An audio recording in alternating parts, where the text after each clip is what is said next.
Kahintang sa panahon ng latest news. Diyan sa tuloy niya Pag-asa Mactan, pinagi ni Ma'am Ana Dumdum. Ma'am, good morning. Yes sir, good morning. Ug makanatong weather update karong adlaw.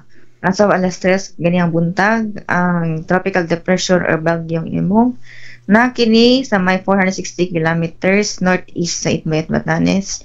Adto na maximum sustained winds nga 55 kilometers per hour dool sa sentro o gustiness nga moabot og 70 kilometers per hour.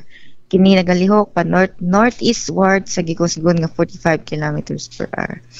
And sa laing bahin, ang southwest monsoon rang yabagat padayon sa nagapektar sa tibuok nasod. And diri sa Visayas, makasinati nakitag panagsag mapanganuron ngadtos madag-umon. And na lang tayo tsansa ni mapatak-patak mga pag-ulan or kaning thunderstorms, especially sa hapon sa kagabion, dala sa habagat. Sa hangin o kadagatan, hinay nga to sa kasarangan hangin, gikan sa bagatan, nga to sa bagatang kasadpan ng masalabi, o kadagatan malinawan nga to sa kasarangan. Dili Sugbo, kadagatan na pagtaob, inigas 11:36 sa kabuntagon, umunas balik, inigalas 6:59 sa kagabion. O gantong temperature forecast karon adlaw na sa 26 ngadto na sa 32 degrees Celsius. And ang adlaw mo silang alas 5:32 or ni sila alas 5:32 sa kabuntagon, mosalop ini alas 6:09 sa kagabion. Dili la ko kutob kini si Ana Dumdum diyan diri sa DOST Pag-asa Mactan. Maayong buntag, daghang salamat. Salamat Ma'am Ana Dumdum, yung happy weekend sa Pag-asa Mactan. May samayan sir. Okay, good morning.